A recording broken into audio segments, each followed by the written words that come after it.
तो भगवान ने कहा मुझे अपनी चिंता नहीं, मुझे तुम्हारी चिंता थी। तुम्हारी बात रह गई, इस बात की मुझे बहुत खुशी है। मेरी बात रहे न रहे इस बात का मुझे कोई गम नहीं है, तुम्हारी बात रह गई। अतः प्रकट हुए भगवान,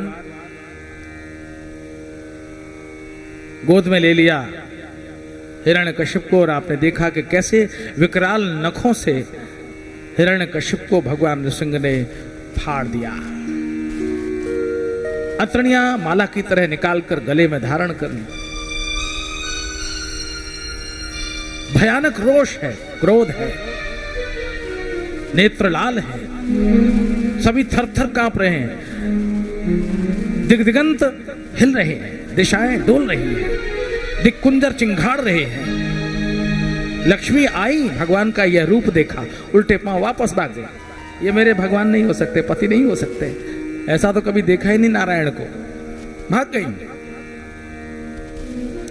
तब देवताओं ने प्रहलाद को आगे दिया, बेटा तुम्हारे कारण भगवान प्रकट हुए हैं, अब तुम भगवान की स्तुति करो। तो लीजिए सुनिए स्तुति। प्रहलाद ने बड़ी सुंदर स्तुति की है। प्रहलाद कहते हैं कि जरा सा भी व्यक्ति के अंदर अभिमान होगा तो भगवान नहीं पिघलेगा। ये सारे के सारे देवता देवत्व का अभिमान लिए हुए भगवान की स्तुति कर रहे थे। हम देवता हैं, हम देवता हैं, हमें ये गुण है, हमें ये गुण है। अपना अपना गुण लिए हुए भगवान का आराधन करने कोई व्यक्ति जाएगा, एक फूल भी चढ़ाता है तो भगवान के ऊपर एहसान करता है, देखा तुम्हारे ऊपर कौन चढ़ाता। अकेले पड़े हुए थे मंदिर में, मैंने फूल चढ़ा दिया, मैंने घंटी बजा दी, मैंने स्तुति कर दी, बड़ा एहसान किया। इतने से भी गुण को प्रदर्शित करने में आदमी चूकता नहीं। देवताओं ने भी बहुत स्तुति की, लेकिन प्रहलाद कहते हैं भगवान ब्रह्मादयः सुरगणा मुनयोऽथ सिद्धाः सत्त्वैकतानमतयो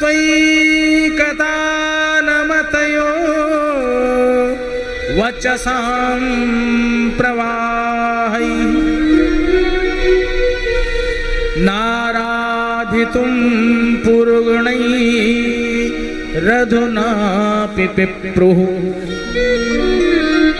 किं तोष्टुमर्हति समे हरिरुग्रजाते।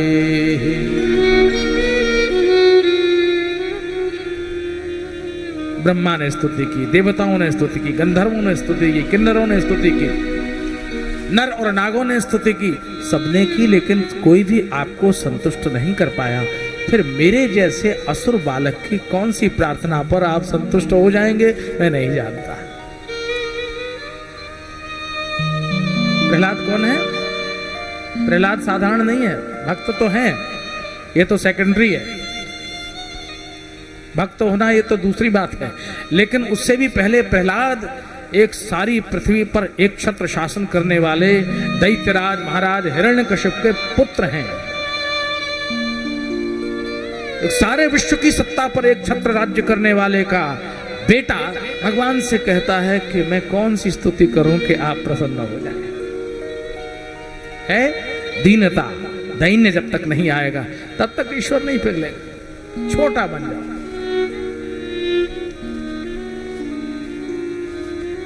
अब गिन लीजिए प्रहलाद जी ने क्या गिनाया, इससे अगला वाला श्लोक। प्रहलाद जी अपनी स्तुति में कहते हैं भगवान आदमी के पास 12 चीजें हों, लेकिन अगर वो चाहे कि इन 12 चीजों से आप प्रसन्न हो जाएंगे तो इससे बड़ी मूर्खता और कोई नहीं हो सकती है। गिने, हम लोगों के पास भी 12 चीजें हैं, हो सकती हैं, किसी के पास कुछ हो, किसी के पास 12 हो सकती हैं। कौन कौन सी 12 चीजें? तो प्रहलाद कहते हैं हे भगवान मन्ये धनाभिजन रूप, एक एक कर गिनते जाइएगा। धन, अभिजन, रूप, ज्ञान, ओज श्रुतौज मन्ये धनाभिजन रूप तप श्रुतौज तेज प्रभाबल पौरुष बुद्धि योगा।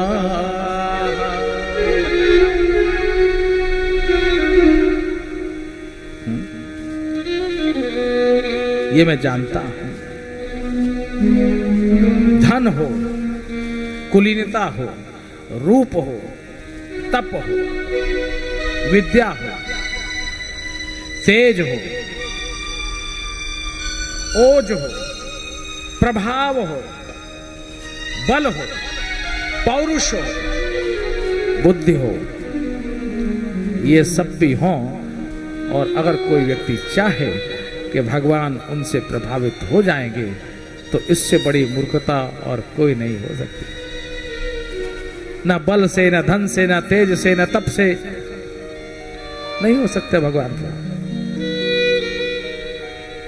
किससे हो सकते हैं? शबरी के आश्रम में जब श्री राम गए तो श्री राम ने शबरी को यही कहा,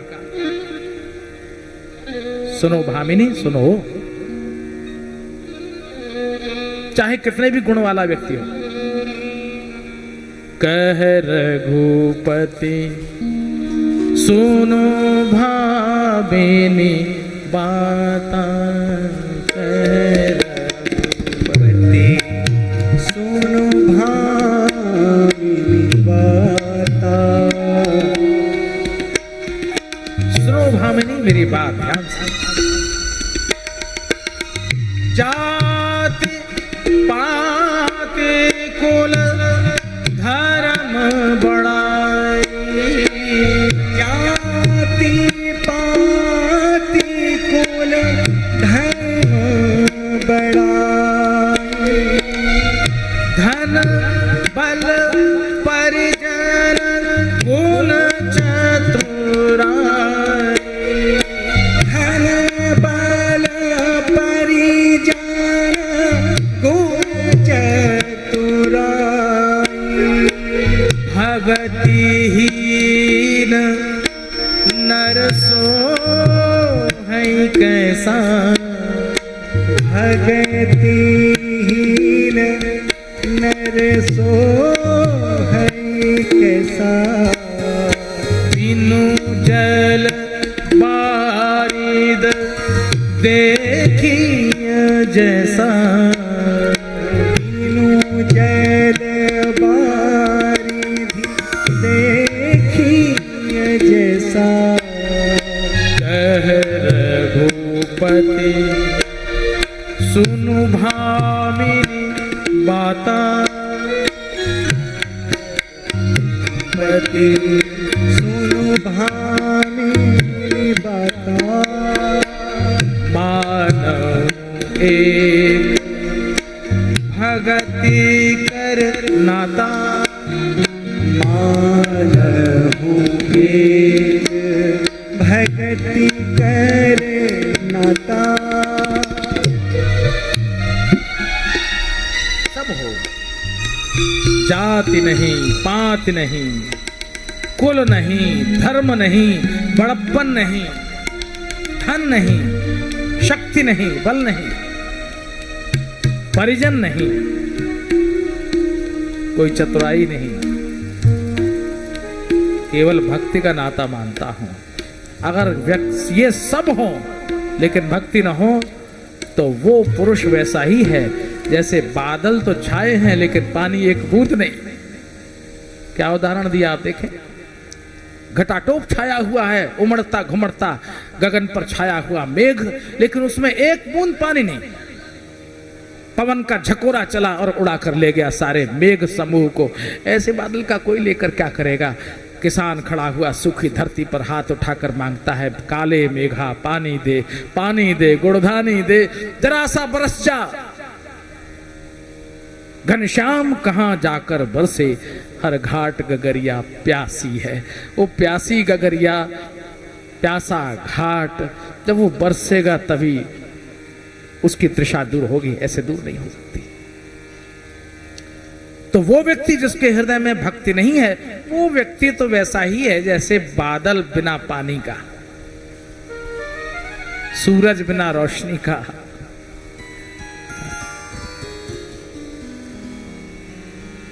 विद्या बिना विवेक के, विद्या बिन विवेक को उपजाएगा। ज्ञान तो है, विद्या तो खूब पढ़ी है, लेकिन विवेक नहीं है, चिंतन नहीं है। रट्टा खूब लगा लिया, रामायण याद है, भागवत याद है, ये याद है, वो याद है, सबको बहुत याद है, लेकिन चिंतन नहीं है और उसके विचार में मन का इतना सा भी प्रवेश नहीं है, वो उसको समझ नहीं रहा है। याद तो बहुत है। तो आइए हम समझें। श्री प्रहलाद कहते हैं, भक्त्या तुतोष भगवान गज यूथ पाया। भक्ति ही भगवान को संतुष्ट करती है। देखा नहीं गजेंद्र को, केवल सूंड में एक कमल का पुष्प तोड़कर भगवान को पुकारा और दौड़े चले आए। ये भक्ति से ही संभव है।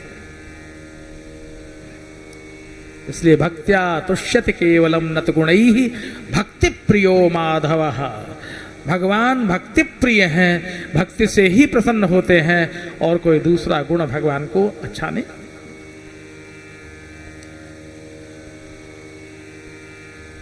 भगवान ने स्तुति सुनी तो पिघल गए। नृसिंह भगवान ने स्तुति सुनी, पिघल गए। जरा सा स्तुति में बड़ा गुण है, चाहे जिसको पिघला दीजिए। जरा प्यार से बोलो, पोता जो है दादी को जरा प्यार से बोले, दादी दादी इतना पैसा दे दो, हमें काम है, बाजार जाना है। दादी तुम तो बहुत अच्छी हो, तुम कितनी अच्छी। लो जरा सा दादी दादी किया, थोड़ी में हाथ डाला और दादी ने झट अपना निकाला बटुआ, हाँ बेटा क्या कितना चाहिए, झट दे देगी। ये प्रशंसा में बड़ा गुण है, स्तुति में। भगवान कहते हैं इसी तरह कोई व्यक्ति अगर मेरी ओर देखकर दीन हो जाए तो मैं सहज संतुष्ट हो जाता। इसलिए भगवान प्रसन्न हुए। आजानुबाहो भगवान नृसिंह ने समक्ष खड़े हुए प्रहलाद को उठाया, अपनी गोद में बिठाया, सिर पर हाथ फेरा और पूछ बैठे, बेटा बोलो क्या चाहिए। मैंने आपसे कहा था ना, भगवान की एक आदत खराब है, जब जब आते हैं तो कहते बोलो क्या चाहिए, क्या चाहिए, क्या चाहिए। प्रहलाद से भी बोले क्या चाहिए। जानते क्या हुआ? भगवान ने जब प्रहलाद से कहा क्या चाहिए तो प्रहलाद रोने लगे। प्रहलाद रोने लगे। भगवान ने कहा क्या चाहिए बेटा, मांग लो, मैं तुमसे बहुत प्रसन्न हूं, तुमको जो चाहिए मैं तुमको दूंगा, वर मांगो। तो प्रहलाद रोने लगे, आंखों में आंसू आ गए। प्रहलाद भद्र भद्रंते प्रीतो हम ते सुरोत्तमा, मैं तुमसे बहुत प्रसन्न हूं, मांगो क्या चाहते हो। वरम वृणीष्वम, वर मांगो। प्रहलाद और जोर जोर से रोने लगे। भगवान ने कहा इसमें रोने की कौन सी बात है, मैंने तो कहा कि तुम मुझसे वरदान मांग लो और तुम रो रहे हो। प्रहलाद ने कहा इसीलिए तो रो रहा हूं, आपने कहा कुछ मांग लो इसीलिए रो रहा हूं। क्यों? प्रहलाद ने कहा आपने मुझे गोद में बिठाया तो मैं बड़ा प्रसन्न था, बहुत खुश था मैं, आपने मुझे गोद में बिठाया, मुझे बहुत प्रसन्नता थी। क्यों? इसलिए कि मैंने सुना था कि कोई आदमी किसी बालक को गोद ले लेता है तो वो बालक उस गोद लेने वाले की सारी संपत्ति का वारिस हो जाता है, और जब वो उसका वारिस हो जाता है, उत्तराधिकारी हो जाता है, तब उसे अपने उस गोद लेने वाले से कुछ मांगने की जरूरत नहीं पड़ती, वो उसका मालिक ही हो गया, समझो, है ना। He is next to his father। अपने बाप के बाद बेटा ही तो सब कुछ होता है। तो आपने गोद लिया तो मैं बड़ा खुश हुआ, आपने मुझे गोद ले लिया, भगवान ने मुझे गोद ले लिया। लेकिन फिर आपने कहा कि कुछ मांग लो, तब मुझे लगा कि आपके मन में बेईमानी पैदा हो गई, आप थोड़ा सा कुछ देकर मुझे टालना चाहते हैं, इसलिए मुझे रोना आ रहा है।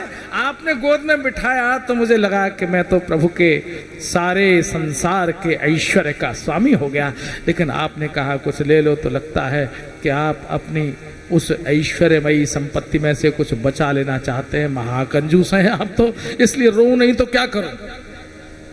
भगवान ने कहा तुम तो बड़े चतुर निकले, कोई ऐसी बात नहीं, फिर भी मेरी खुशी के लिए तुम मुझसे मांग लो।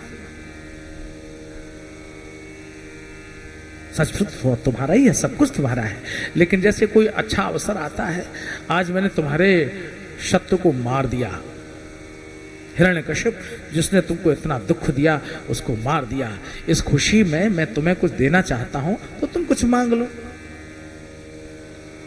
प्रहलाद ने कहा ठहरिए ठहरिए ठहरिए ठहरिए, आपने मेरे शत्रु को मार दिया।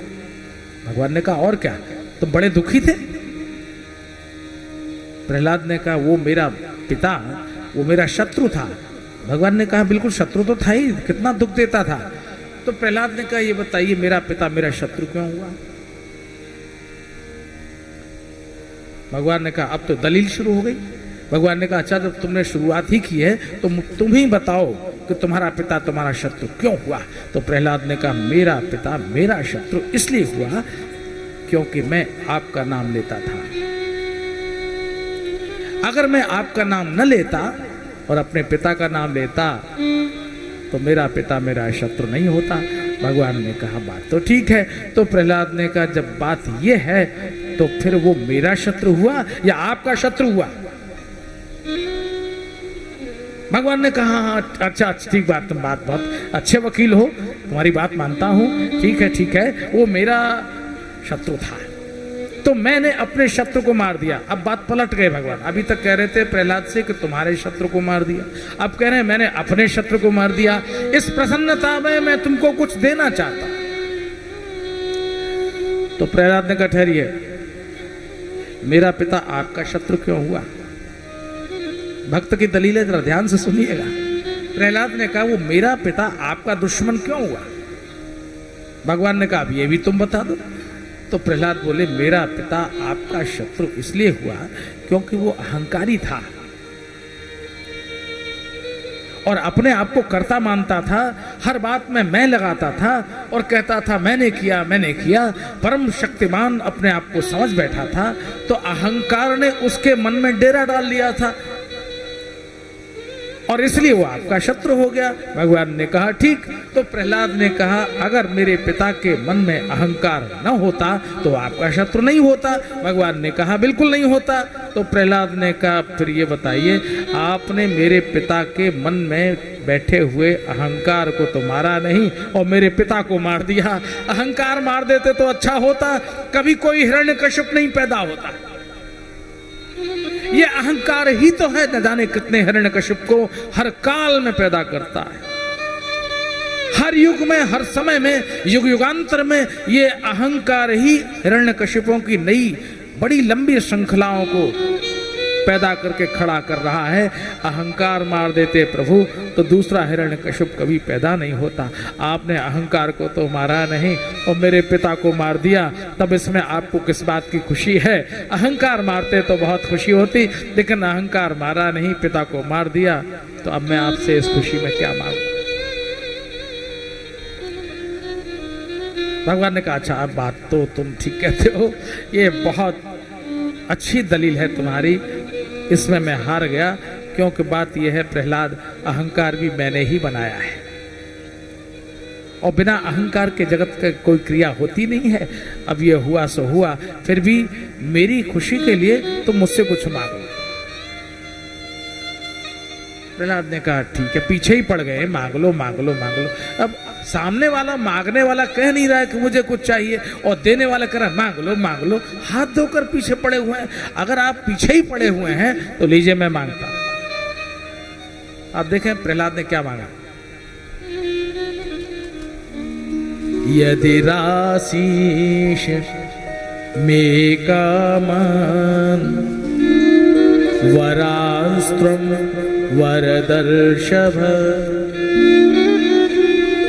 यदि राशीष मे कामान वरास्त्रम वरदर्शभ, कामानां हृदय संरोहम, कामानां हृदय संरोहम, भवतस्तु वृणेवरम्, यदि राशीष मे कामान।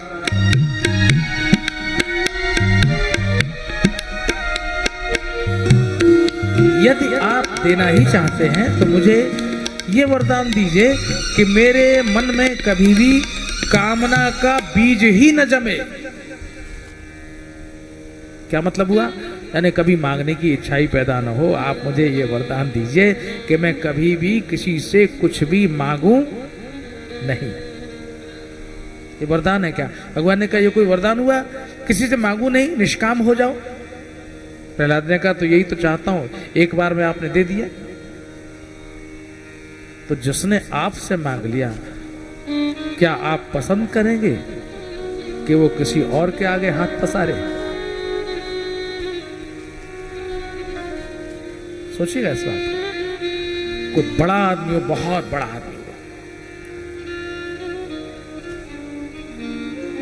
और उस बड़े आदमी के यहां से कोई व्यक्ति हमेशा लेता ही रहता हो, पंडित जी लगे हुए हैं, दक्षिणा लेते रहते हो, उस बड़े आदमी को यह मालूम पड़ जाए कि मेरे यहाँ का पंडित आज मेरी प्रतिस्पर्धी, मेरे विरोधी के यहाँ जाकर के वहां पूजा पाठ कर रहा है, तो खैर वो पंडितों का काम है, पूजा पाठ करते हैं, लेकिन उसको अच्छा नहीं लगेगा। वो चुपचाप उसको बुलाएगा, पंडित जी, क्यों पंडित जी मेरे यहाँ कोई कमी थी क्या? कमी तो कुछ नहीं थी, लेकिन पाठ करता हूँ, आपके यहाँ भी करता हूँ, उनके यहाँ भी। तो पंडित जी ये बात हमको जच नहीं रही। मैंने कभी आपको कुछ कम दिया हो तो आप मुझे बताइए।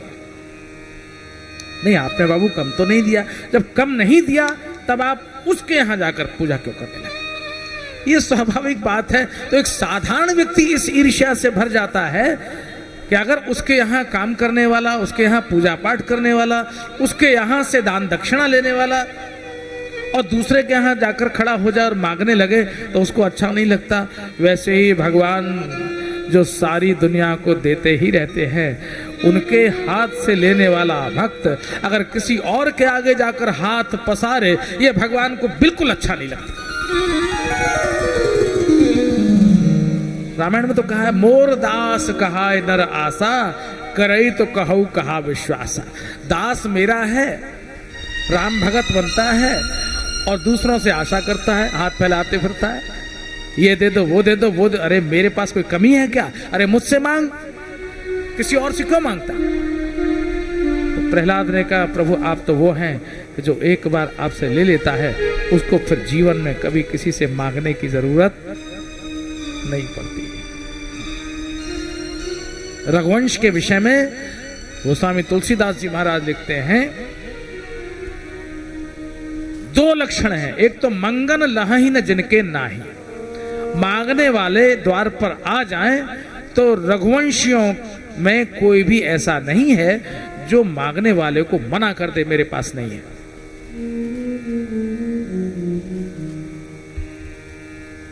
रघुवंशियों में, सूर्यवंश में, राम जी के वंश में कभी इनकार नहीं है।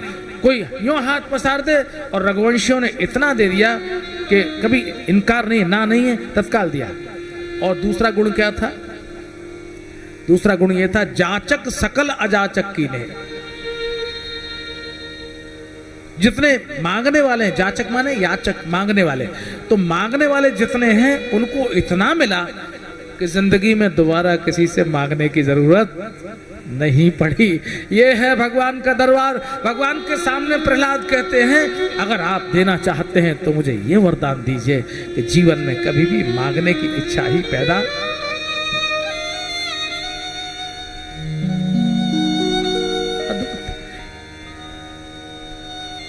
बहुत दिया है उसने, हमारी झोली छोटी हो गई। इस लायक नहीं थे, इस काबिल नहीं थे, इस योग्य नहीं थे, दिया उसने, इतना दिया, झोली छोटी रह गई तो हम क्या करें? बिखर गया, इधर उधर गिर गया।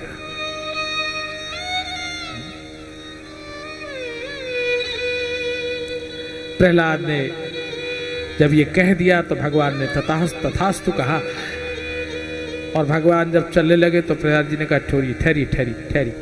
भगवान ने कहा, अब क्या है? प्रहलाद ने कहा, आपने अपनी मर्जी से मुझे दे दिया ना? भगवान ने कहा, दे तो दिया। तो प्रहलाद ने कहा, मैंने तो मांगा नहीं था, आपने मुझ पर दबाव डाला था मांगने का। अभी जो आपने दिया वो तो आपके दबाव में आकर मैंने मांग लिया, पर जो मुझे मांगना चाहिए वो तो मैंने अभी मांगा ही नहीं है। भगवान ने कहा अरे अभी कुछ बाकी रह गया क्या? प्रहलाद ने कहा हाँ बाकी रह गया, अब मैं अपनी मर्जी से आपसे मांगता हूं। तो भगवान नृसिंह ने कहा चलो मांगो। जानते हैं भगवान ने देखा जब प्रहलाद को करुणामयी दृष्टि से, तो प्रहलाद ने कहा भगवान अगर आप प्रसन्न हैं मुझ पर और मुझे कुछ देना ही चाहते हैं, मेरे पिता ने आपके बहुत अपराध किए, मेरे पिता के द्वारा किए गए सारे पापों को आप क्षमा कर दीजिए।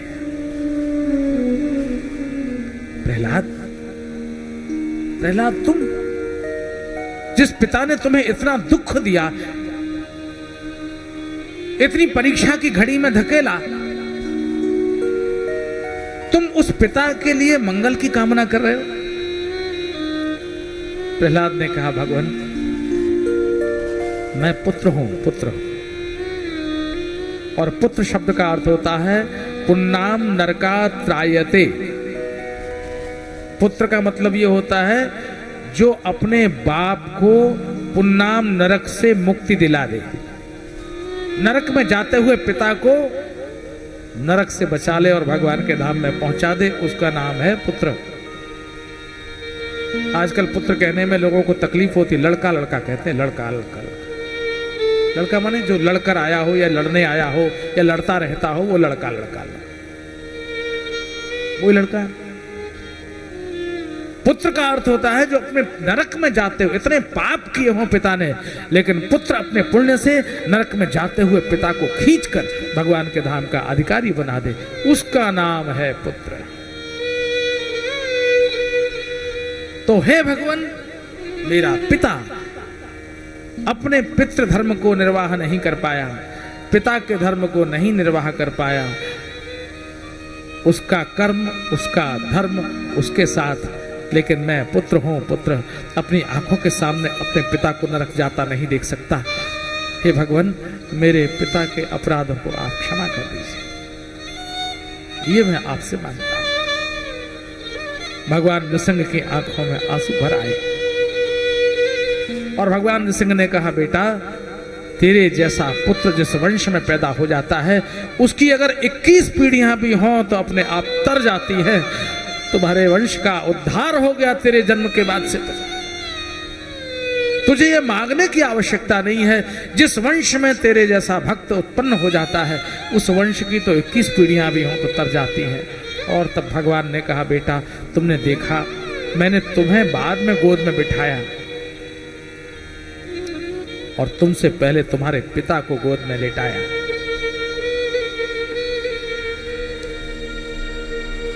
तो जिसकी मृत्यु भगवान की गोद में हुई हो, वो भला नरक में कैसे जा सकता है? वो तो मेरे धाम का अधिकारी अपने आप हो गया, वो तो मेरे धाम का ही परिकर हो गया। मेरी गोद में जिसके प्राण निकले हों, वो भला नरकगामी कैसे हो सकता है? आज प्रहलाद ने भगवान की बड़ी सुंदर स्तुति की है, चारों ओर जयघोष हो रहा है। प्रहलाद को दैत्यराज महाराज की पदवी पर अभिषिक्त किया गया, राज सिंहासन पर आसीन किया गया। संध्या के समय मस्तक पर राज तिलक करके सभी ने प्रहलाद का स्तुति गान किया। आकाश से पुष्पवृष्टि हो रही है। अरे सांसारिक व्यक्ति किसी व्यक्ति को उच्च सिंहासन पर बिठाता है तो लोग यशोगान करते हैं, लेकिन सांसारिक व्यक्ति किसी व्यक्ति को आसन पर बिठाए तो इस बात की कोई गारंटी नहीं है कि उस पर बैठा ही रहेगा। तो जो बिठाएगा वो धक्का देकर गिरा भी देगा, वो उतार भी देगा और 10 बार जो उस पर अपना एहसान भी ला देगा। देखा, हम नहीं होते तो तुमको कौन बिठाता है? यहाँ हमने बिठाया। लेकिन जिसको भगवान सिंहासन नसीब करा दे, जिसको भगवान सिंहासन पर आरूढ़ कर दें, वो तो हमेशा हमेशा के लिए एक छत्र राजा हो गया। भगवान ने राज तिलक किया प्रहलाद का और आकाश से पुष्पवृष्टि होने लगी, जयध्वनि होने लगी, आनंदोत्सव मनाया जाने लगा। सभी लोग भगवान नाम स्मरण करके नाम संकीर्तन करने लगे। चलिए हम भी इसमें शामिल हों, 2 घड़ी भगवान के नाम का स्मरण करें, फिर आगे के प्रसंग में प्रवेश करें।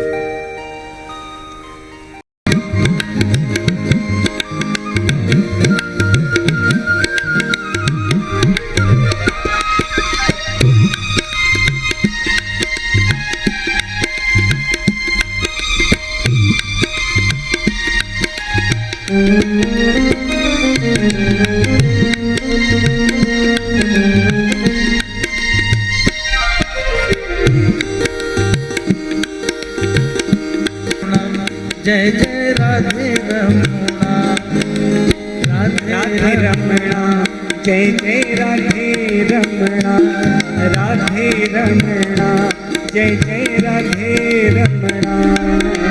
भजले मना तू राधे रमणा, भजले मना तू राधे रमणा, भजले मना तू राधे रमणा, भजले मना तू राधे रमणा। राधे रमणा, जय जय राधे रमणा, राधे रमणा, जय जय राधे रमणा, राधे रमणा, जय जय राधे रमणा, राधे रमणा, जय जय राधे रमणा। भजले मना तू राधे रमणा, भजले मना तू राधे रमणा, भजले मना तू राधे रमणा, भजले मना तू राधे रमणा।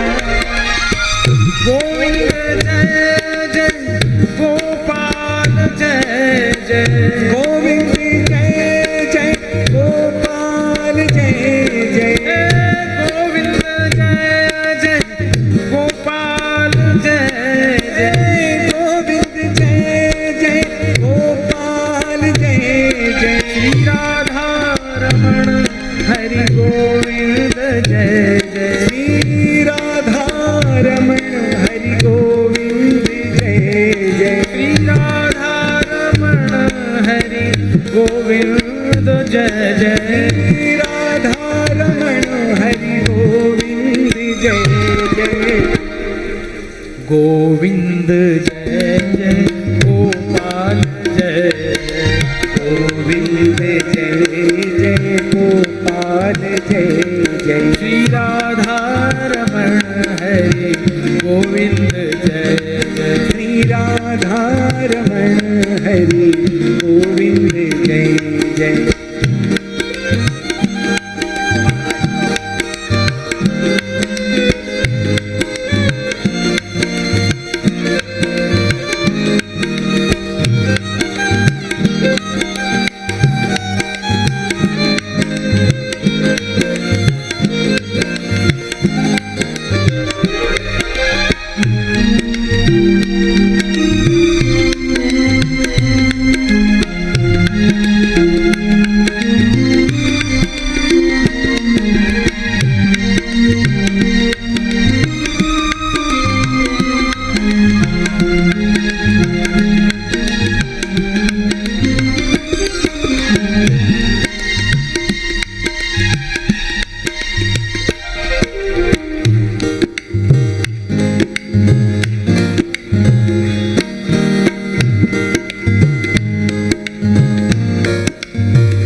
देश में रहो परिवेश में रहो, जिस देश में रहो परिवेश में रहो, राधा रमण राधा रमण राधा रमण कहो, राधा रमण राधा रमण राधा रमण कहो।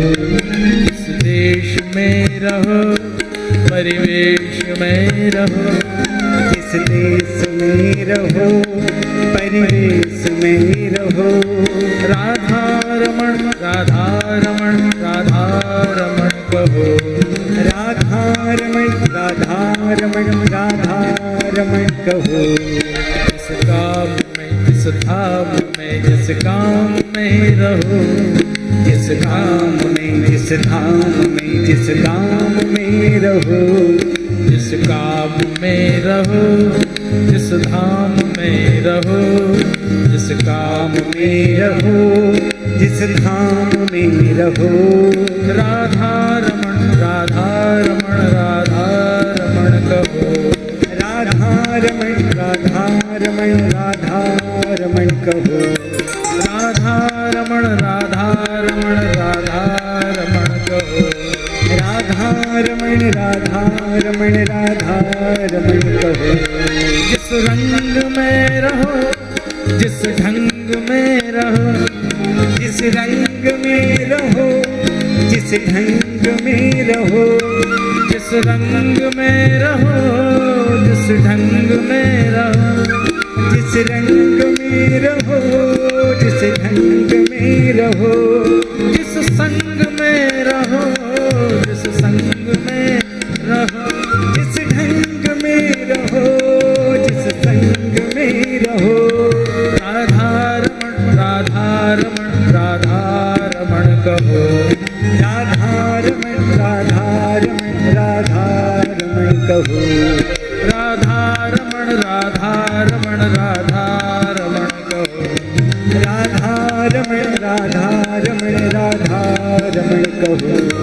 जिस हाल में रहो जिस चाल में रहो जिस हाल में रहो जिस चाल में रहो जिस हाल में रहो जिस हाल में रहो जिस हाल में रहो जिस चाल में रहो जिस चाल में रहो जिस ढाल में रहो जिस चाल में रहो जिस ढाल में रहो।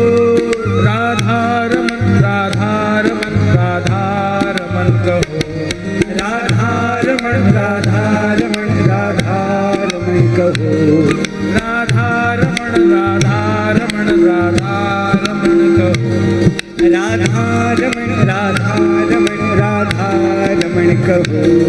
जिस योग में रहो जिस भोग में रहो जिस योग में रहो जिस भोग में रहो जिस योग में रहो जिस भोग में रहो जिस योग में। राधा रमण कहो।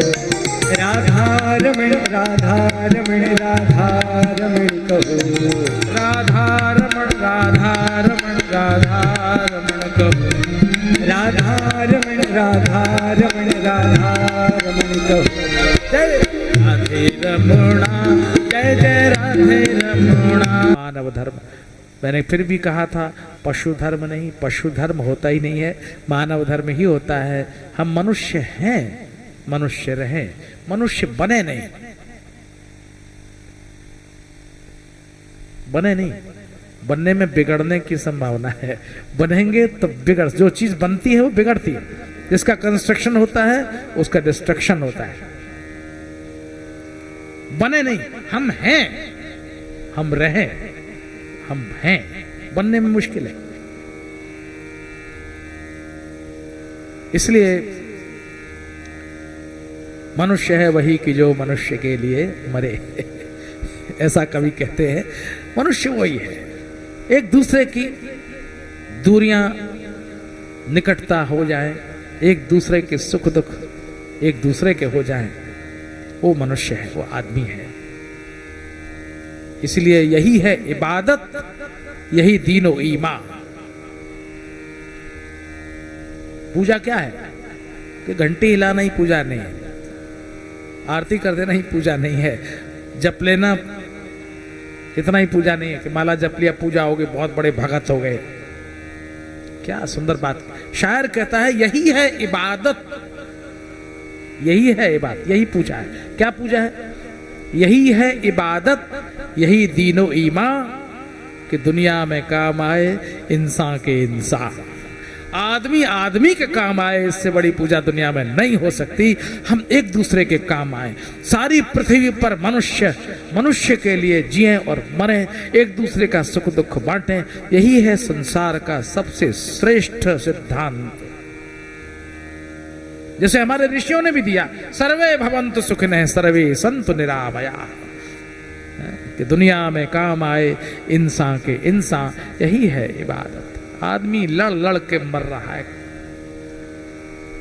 काट काट के, एक दूसरे को लूट कर, एक दूसरे को मार कर, अपने सुख के लिए उसकी जिंदगी हो रही है। इसलिए महाराज युधिष्ठिर ने पूछा सभा में विराजमान श्री नारद से, भगवान हमको मानव धर्म के संबंध में कुछ बताएं। और सब नारद जी ने बताया मानव धर्म माने सनातन धर्म। मानव धर्म माने सनातन, सनातन माने बहुत पुराना धर्म, अति प्राचीन धर्म।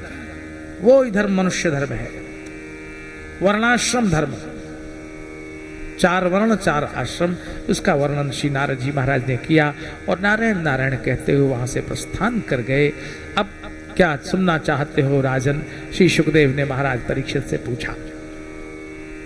महाराज परीक्षित ने कहा, भगवान स्वायंभुवस्येह गुरु वंशोऽयं विस्तरात् श्रुतः। आपने स्वयंभू मनु के वंश का जो वर्णन किया वो मैंने सुना, विस्तार से आपने वर्णन किया वो मैंने सुना। अब अन्य मनवंतरों के विषय में बताइए, मनवंतर माने क्या होता है?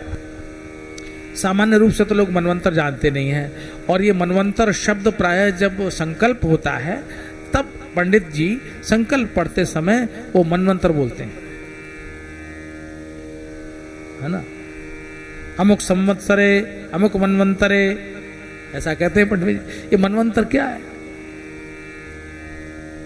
मनवंतर है काल सीमा, समय, और अलग अलग मनवंतरों के अलग अलग समय के अलग अलग स्वामी हुए। ये मनवंतर कहे गए 14 मनवंतरों का काल है, उसके अलग अलग स्वामी होते हैं। जैसे कोई राज्य चलता है तो अलग अलग राजा के काल का वर्णन इतिहास में होता है। अमुक का काल, ये अकबर का काल, ये शाहजहां का काल, ये नेहरू का काल, ये इंदिरा का काल। इसी तरह से भारतीय अध्यात्म दर्शन में हमारे प्राचीन जो काल विभाजन थे वो मनवंतरों में किए गए, और उसमें अलग अलग मनवंतरों के अलग अलग स्वामी हुए। तो हे राजन, इन 14 मनवंतरों में जो पहले मनु हुए वो स्वयंभू मनु हुए,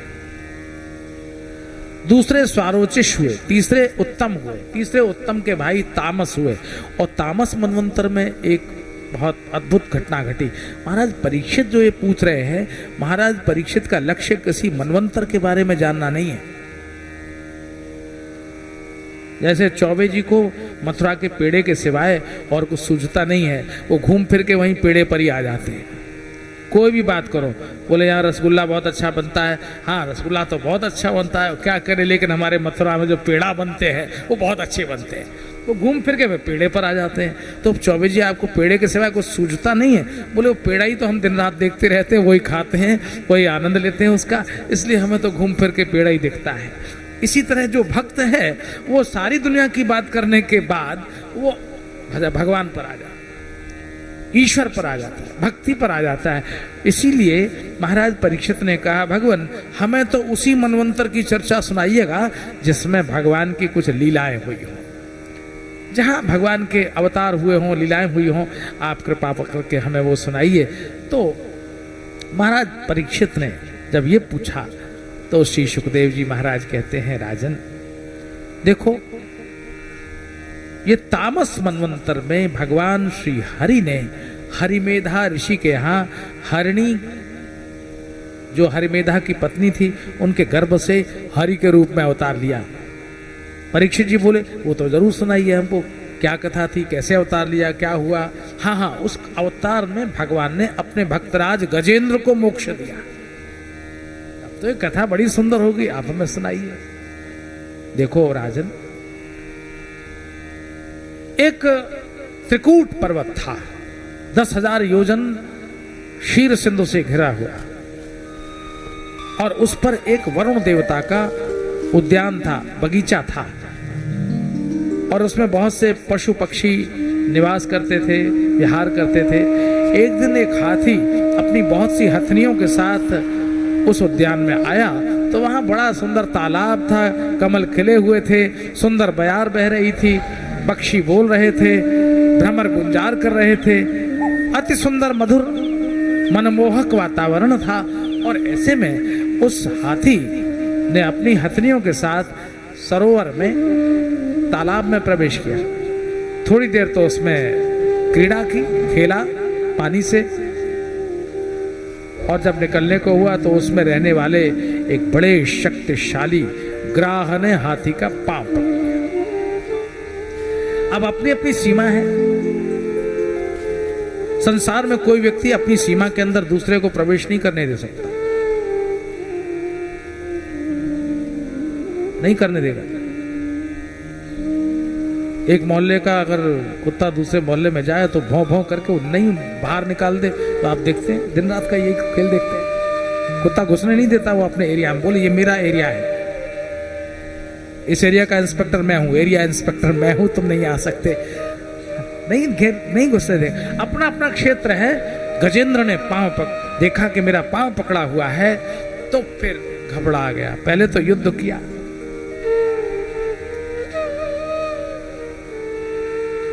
कभी गजेंद्र जल में, कभी ग्राहथल में, लेकिन जीत नहीं पाया, कोई भी फैसला नहीं हो पाया, हार गया, थक गया। सरोवर में खिले हुए कमल के पुष्प को सूंड से तोड़ लिया और आकाश की ओर मुख करके जैसे ही गजेंद्र ने भगवान को पुकारा, नारायणाखिल गुरु भगवन नमस्ते।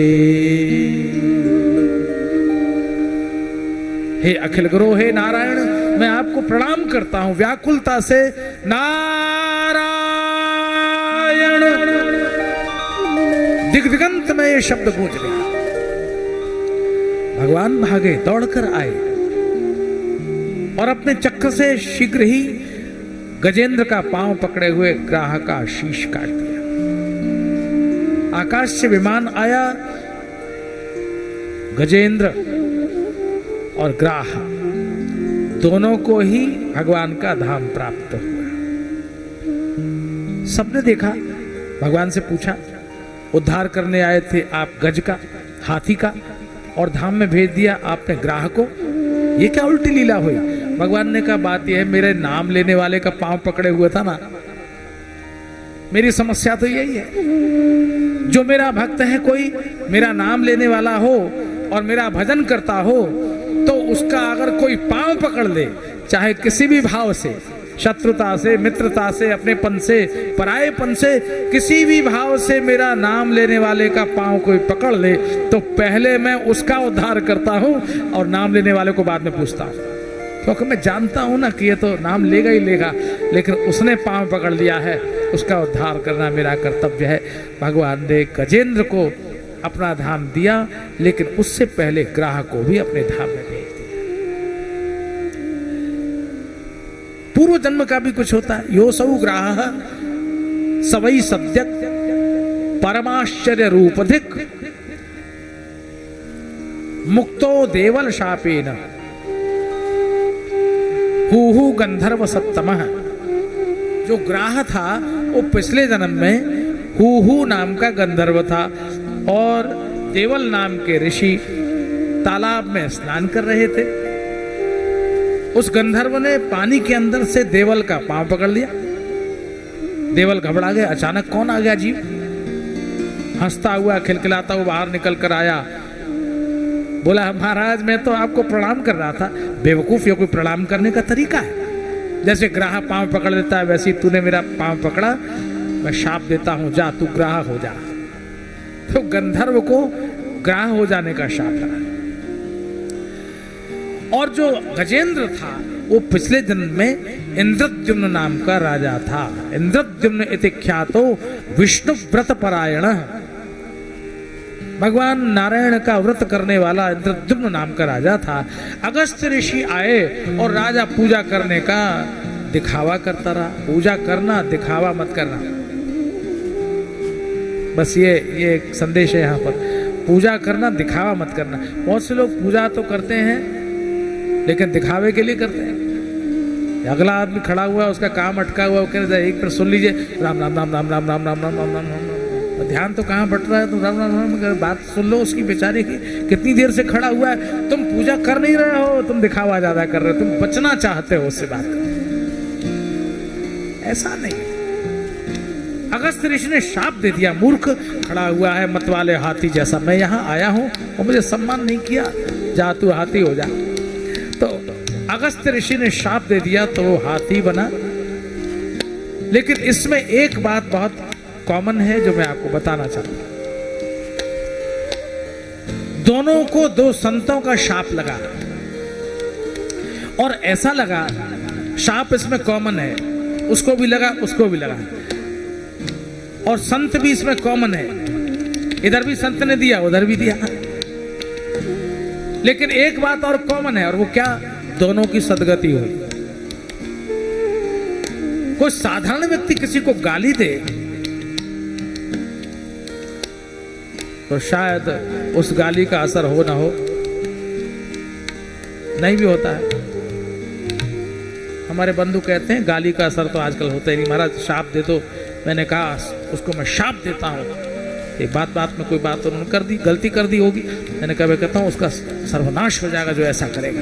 तो महाराज आजकल उसकी आपकी लगेगी नहीं, आप देते रहो गाली। मैंने कहा ठीक है भैया मैं दे रहा हूँ, कोई बात नहीं, नहीं होगा सर्वनाश, नहीं होगा मेरा ही हो जाएगा, देने वाले का ही हो जाएगा। ऐसे कभी कभी ऐसे वाकये हो जाते हैं, तो ध्यान में जिंदगी भर याद रखने वाली घटनाएं कभी कभी व्यक्ति के सामने आती हैं कि जिसके जीवन में समझाने पर भी कोई समझ ना आती हो, उसके लिए क्या कहा जा सकता है। लेकिन शाप ऋषि का हो, कोई कितना अभिमानी क्यों ना हो, कितना भी पतित क्यों ना हो, लेकिन शाप संत का हो तो संत के शाप में भी कहीं ना कहीं मुक्ति छिपी हुई है। संतों का क्रोध भी जीव को सदगति देने वाला है, यह भी कॉमन है। कॉमन क्या है?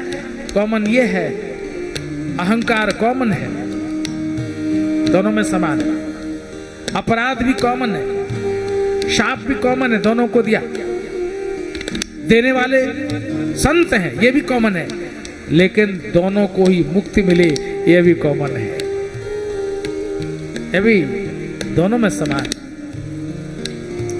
क्रोधोपि देवस्य वरेण्य तुल्य। देवताओं का, संतों का, ऋषियों का जो क्रोध होता है वो भी कल्याणकारी होता है, वर्ण करने योग्य होता है। इस तरह से मुक्त हुआ यह गजेंद्र और भगवान के धाम का अधिकारी हुआ। श्री सुखदेव जी कहते हैं, राजन अब मैं तुम्हें एक और कथा सुनाता हूँ। देवता दैत्यों में हमेशा बनती नहीं है, ठनती रहती है। और मजे की बात यह है कि दोनों एक ही बाप के पुत्र हैं, देवता भी और दैत्य भी। कश्यप ऋषि की दो पत्नियां हैं, एक है दिति और एक है अदिति। दिति से दैत्य हुए, अदिति से देवता हुए, और दोनों ही लड़ते रहते हैं। देवताओं से भगवान ने कहा तुम जाओ दैत्यराज महाराज के पास, बलि से कहो महाराज हम आपस में संधि कर लेते हैं, लड़ने झगड़ने में क्या रखा हुआ है, क्यों ना हम क्षीर सिंधु का मंथन करें और उसमें से जो अमृत निकलेगा वो हम लोग आपस में बांट लेंगे। बात तो बिल्कुल ठीक है। देवता पहुंच गए, महाराज बलि से कहा, बलि ने मान लिया। अब क्षीर सिंधु के मंथन की तैयारी हुई। बड़ा भारी दूध का समुद्र, 100 योजन का समुद्र, इसमें मथानी किसको लावे? मंदराचल पर्वत को विराजमान कराया गया समुद्र के बीच में। देवता लोग उठा रहे थे, जोर लगाओ हे ईसा, जोर लगाओ हे ईसा। हिल ही नहीं रहा था, इतना भारी मंदराचल हिले कैसे? कुछ लुढ़क गए, कुछ के हाथ पैर टूट गए, कुछ कराहने लगे, कुछ हाय हाय करने लगे। भगवान ने देखा कि मर रहे बेचारे, आए बाएं हाथ से मंदराचल को उठाया और समुद्र के बीच में स्थापित कर दिया। देवताओं ने कहा एक शिकायत है हमारी आपसे। क्या? देवताओं ने कहा कि जब आपको ही उठा के रखना था तो हमारी हड्डी पसली क्यों तोड़वाई? हाथ पैर टूटे फूटे पड़े हैं, आपने हमको कहा तुम उठा के रख दो। आप जब जानते थे कि हम ये काम नहीं कर सकते हैं तो आपने हमको क्यों कहा कि हम करें? और आखिर आपने जब ऐसे रख दिया तो आप पहले ही रख देते। भगवान ने कहा वो नहीं हो सकता। क्यों? बोले मेरा सिद्धांत है कर्म तो जीव ही करेगा। क्या सुंदर बात है। कर्म तो जीव को करना पड़े, मनुष्य को कर्म करना पड़ेगा, हमको कर्म करना पड़ेगा। भगवान ने कहा कर्म तो जीव को ही करना पड़ेगा, लेकिन कृपा मेरी लेनी पड़ेगी। मेरा नाम लेकर कर्म की शुरुआत करो, उसे पूरा मैं करूंगा। जिम्मेदारी मेरी है। मेरा नाम लेते जाओगे, काम करते जाओगे, मैं तुम्हारा काम पूरा करूंगा। लेकिन तुम काम ही नहीं करोगे, आलसी की तरह पड़े रहोगे, तो तुम ये मत समझना कि तुम बिस्तर पर पड़े रहो, रोटी तुम्हारे मुंह में मैं डालने पहुंच जाऊंगा। ये नहीं हो सकता। कर्म तुमको करना पड़ेगा, पुरुषार्थ करना पड़ेगा, और मुझ पर भरोसा करोगे तो काम को पूरा मैं करूंगा। भगवान ने कहा मंदराचल को स्थापित कर दिया, अब मंथन करो। देवताओं को कहा वासुकी को बुला के ले आओ, वही नेति बनेगी, वही नेति बनाएंगे उसको वासुकी। ते नागराज आमंत्र्य, नागराज वासुकी के पास गए, देवता तुम नेति बन जाओ, रस्सी बन जाओ, मंदराचल की मथानी घूमेगी। वासुकी ने कहा मुझको क्या मिलेगा? हर आदमी यही कर रहा है। किसी आदमी को काम कह दो, ये काम कर दो, तो वो कहता मुझको क्या मिलेगा, कमीशन कितना है। दुनिया है ना, बिना स्वार्थ के काम नहीं करती है, कितना क्या मिलेगा। देवताओं ने कहा बाबा ठीक है, तुम नेति तो बन जाओ। ते नागराज आमंत्र्य फल भागेन वासुकिम, जो फल निकलेगा माने अमृत जो निकलेगा उसकी कुछ बूंदें हम तुमको भी दे देंगे। अच्छा तो अमृत मिलेगा? बोले हाँ बिल्कुल मिलेगा। तो ठीक है, तब तो मैं बनने को तैयार हूं। नेति बना दिया गया वासुकी नाग को। देवताओं को कहा वासुकी के मुख की तरफ लग जाओ, देवता तुरंत लग गए। दैत्यों को कहा तुम वासुकी की पूंछ की तरफ लग जाओ, दैत्य बोले हम बिल्कुल नहीं लगेंगे। उनमें एक बूढ़ा दैत्य था ना, असल में प्राय लोग कुछ ज्यादा ही होशियारी और चतुराई करते हैं, हर काम में कुछ ना कुछ शंका करते हैं। हर काम में, हर समाज में कोई ना कोई एक आध बूढ़ा आदमी ऐसा होता है जो अपनी टांग अड़ाता है, तो कुमिल्ला लगाता रहता है। बोले जी बात तो है, पर ये बात जरा सोच लेना, ये बात हो सकती है। अच्छा खासा बनता काम होगा, वो बूढ़ा दाढ़ी पे हाथ फेर कर कहेगा देख लो होगा कि नहीं होगा। कथा तो करा रिया हो, पीछे कह होगा थाने तो खबर को नहीं, बताएगा कुछ ना कुछ अपनी लगाएगा। दैत्यों में सबसे बूढ़ा आदमी दाढ़ी फहराता हुआ आगे आ गया। ये सांप की जो पूंछ होती है वो अशुभ होती है। लो यही खोज लिया कि सांप की पूंछ अशुभ होती है, और सांप का जो मुंह होता है वो शुभ होता है। तो बोले हम सांप की पूंछ की तरफ बिल्कुल नहीं लगेंगे। मुर्दाबाद मुर्दाबाद मुर्दाबाद मुर्दाबाद।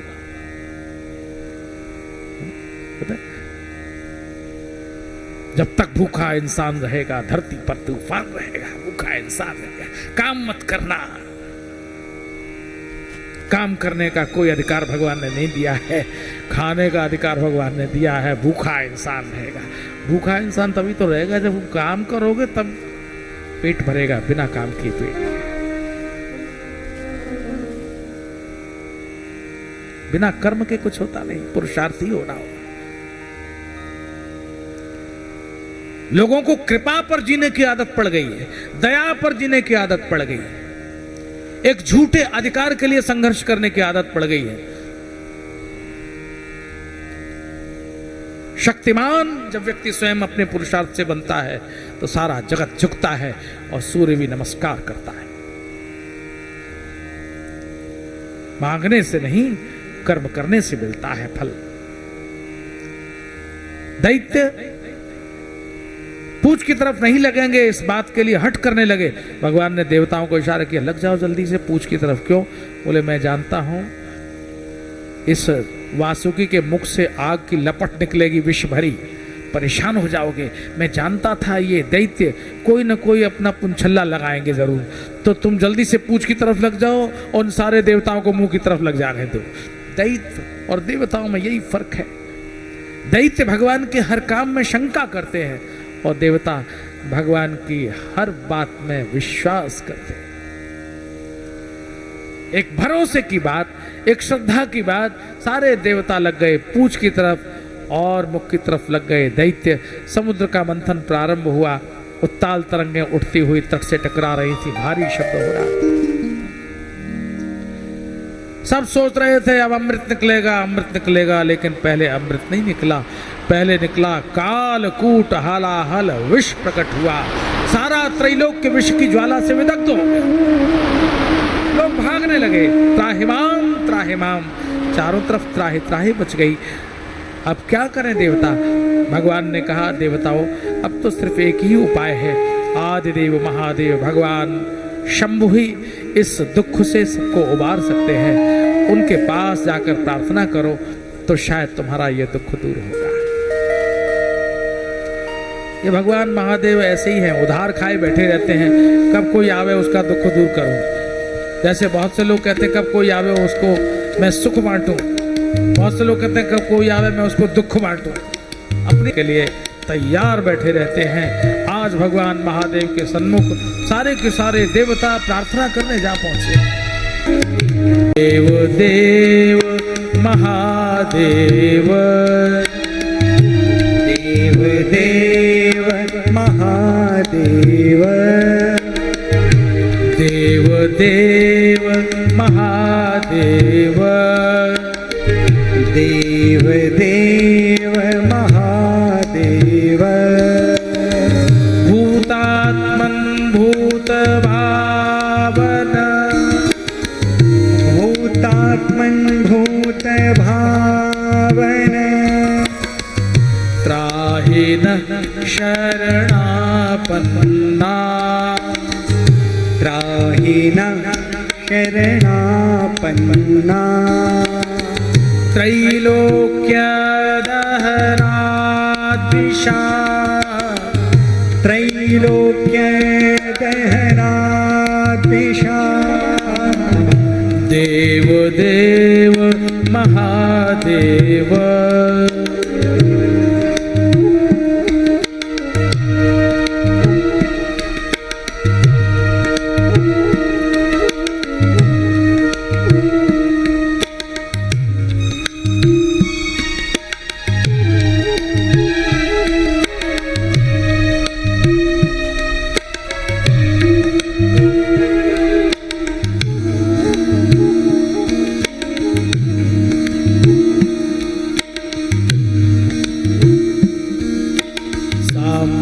सदाशिव साम्बो सदाशिव, साम्बो सदाशिव नमो नमः। साम्ब सदाशिव, साम्ब सदाशिव, साम्ब सदाशिव नमो नमः। जय त्रिनेत्र जय त्रिशूलधारी, जय त्रिपुरारी नमो नमः। जय त्रिनेत्र जय त्रिशूलधारी, जय त्रिपुरारी नमो नमः। साम्बो सदाशिव, साम्बो सदाशिव, साम्बो सदाशिव नमो नमः। साम्ब सदाशिव नमो नमः। जय त्रिनेत्र जय त्रिशूलधारी, जय त्रिपुरारी नमो नमः। जय त्रिनेत्र जय त्रिशूलधारी, जय त्रिपुरारी नमो नमः। हर हर महादेव, हर हर महादेव, हर हर महादेव, हर हर महादेव, हर हर महादेव, हर हर महादेव, हर हर महादेव,